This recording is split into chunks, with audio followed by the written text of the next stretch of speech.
Hi everybody. Today I'm going to talk about Kumihimo again with the disc, and this time we're going to do wire Kumihimo, and that will be to create this cage that we put beads inside. So we form the cage first and then we feed the beads down the middle. And I've made a bracelet with the red beads here, and I've made a necklace with another color and put a chain at the back so that it makes it a little bit lighter. So that's what we're going to achieve. So I've got some wire already pre-cut, and I'm kind of holding it here because I don't want it to explode all over. It's 4 meters of 22 gauge wire.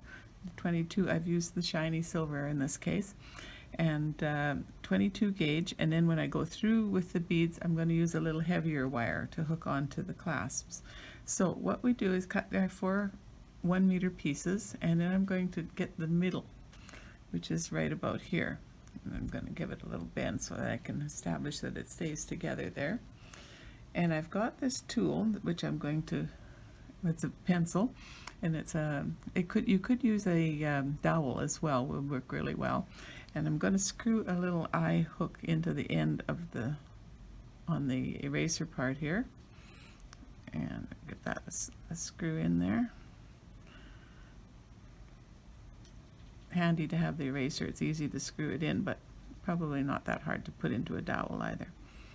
So we'll just get that in there tight, and I'm going to attach my center point to this little homemade tool here, and that's going to be mainly just to hold everything at the bottom. I'm going to take these and just crisscross them so that they will stay nice and solid for me. Oh, catch that last one there and cross it over like that. Now this is going to be the center point, so that goes down the middle of the kumi disc. I'm just going to sort my wires out a little bit. There we go. So I've got 4 1-meter pieces, which then gives me 8 pieces, and I'm going to set it up in the same way as we did with the cord, where I've got 2 north, 2 south, 2 east, and 2 west. So I'll get my ones kind of tucked into the spots there. Wire is a little bit fussier to work with than cord, of course, because it's stiff.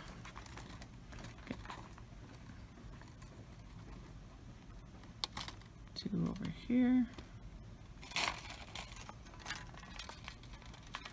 and my last 2 should hook at the top.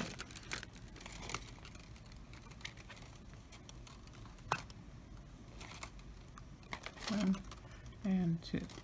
Then once we get it kind of set up like that, we're going to hook the weight on the bottom. That's another good reason to have that little circle eye hook, and kind of give your wires a little pull to get them all towards the bottom so they're not rising up like they are here. Then once we're established like that, we're going to start, oh, here we go, south, south. So I just kind of stabilize the pencil at the bottom by holding it with my left hand. I'm right-handed. Okay, so the technique now is we start with the left one at the north, and we're going to cross over 1 wire, cross over there. Take the east one, and we're going to cross over 1 wire. Here, cross over 1 wire, hook in, and here we take 1 wire and cross over. So that's the first half of the pattern. The second half, we take the right hand one, and we're going to go the other direction. Cross over with just the 1 wire, and this one, cross over 1 wire, cross over, and then we'll have this one back up to north. Now after you've done that pattern, you then are going to reset the side wires. Reset this one into east and south and west. Again, with wire, you don't want to push these in too hard because you're going to get a little dent in the wire if you do that. In fact, here I've got a little bit. Okay, so that was the first round. We'll do that round again. So starting up here at north, I take the wires, and you should smooth them too as you go. Cross over, and here, cross over, here, cross over. The one difference in this pattern is that we don't turn the disc.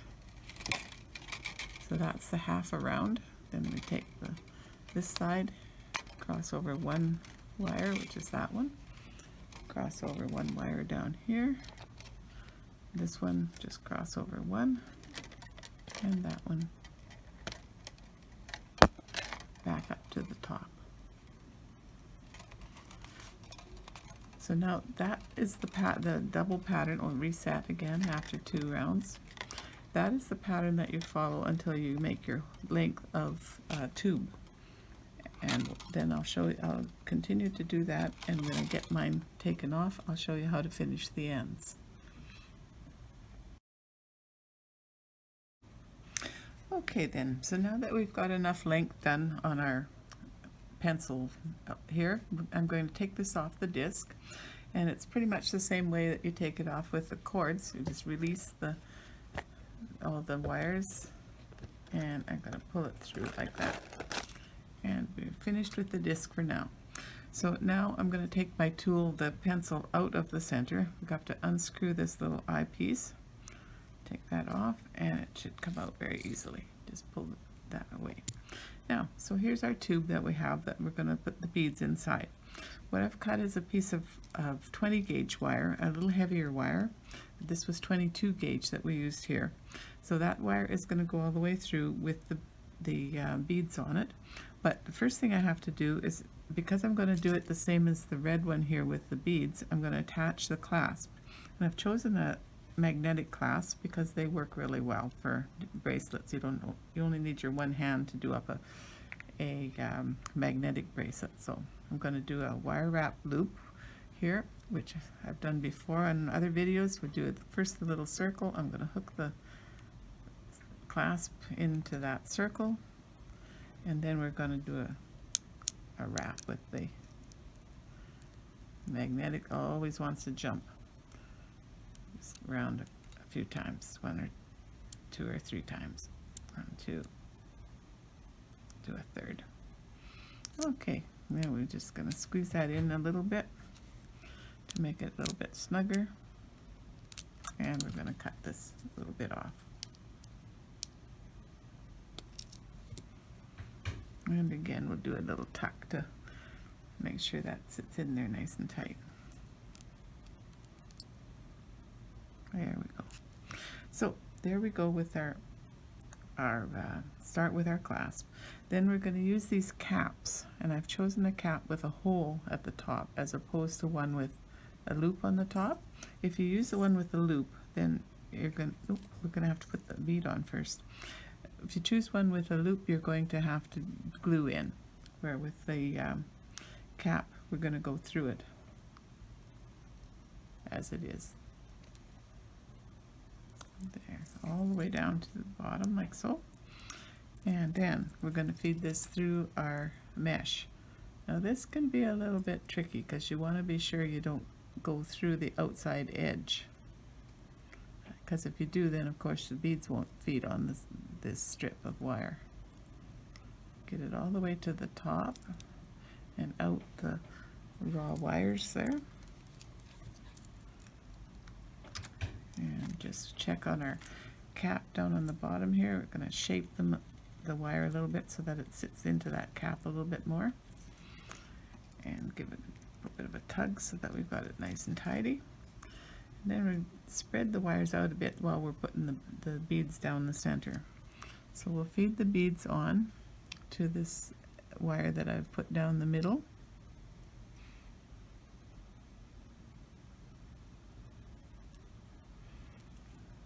Like that. And the beads should push themselves down, but we can also give them a little help. I found that sometimes they don't want to cooperate by going down all the way.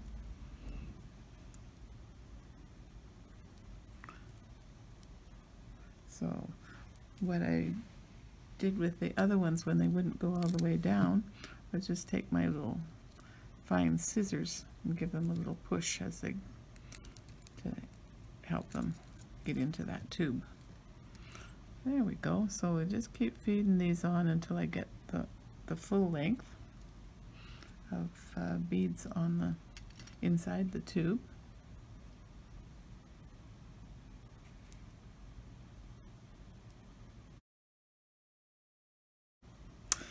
Okay, so here we have all the beads fed down through the inside the tube, and we've got a mess of wires here at the end, and make sure we don't lose the one that's holding all the beads. We're going to kind of put that one off to the side a little bit, and these ones I'm going to just give them a little bit of a twist to finish them off.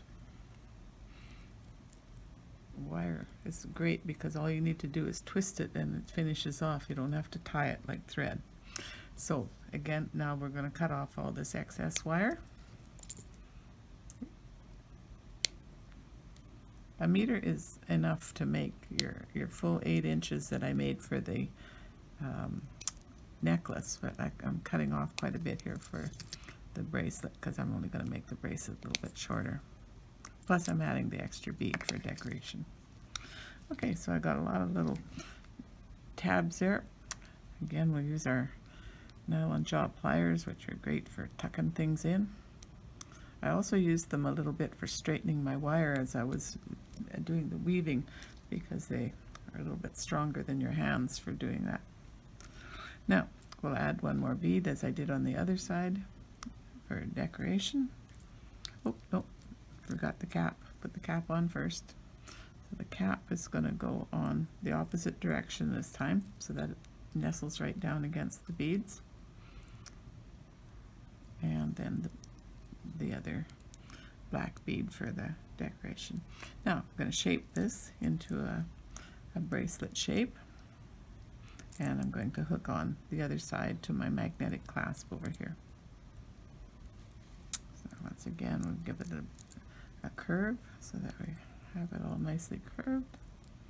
And doing that before I hook on will give the beads a little bit of a relaxation too, in case they need to pull. Now one last thing before I'm going to finish here, I want to check that the beads don't have any gaps in them. And once again, I used my little scissors to go in and just push them down where they caught a little bit on the weaving. So now my wire, I'm going to make another wire wrap loop that's going to go into the other side of this magnetic clasp. So wire wrap loop, I leave a little neck here, make a circle about that size, go around, and before I close it off, I have to hook into the other side of the clasp. So just going to separate the clasps so it'll be easier, and just have that little magnetic piece tuck right into my circle. There we go. Now hold this circle and do a bit of a wrap to give a nice tight finish there. Always, when you're making a wire wrap loop, it's good to have extra wire to hold on to when you're doing your twist. Very hard to make a wire wrap loop with a really short piece of wire. Okay, so then we'll go in and we'll trim that extra wire off.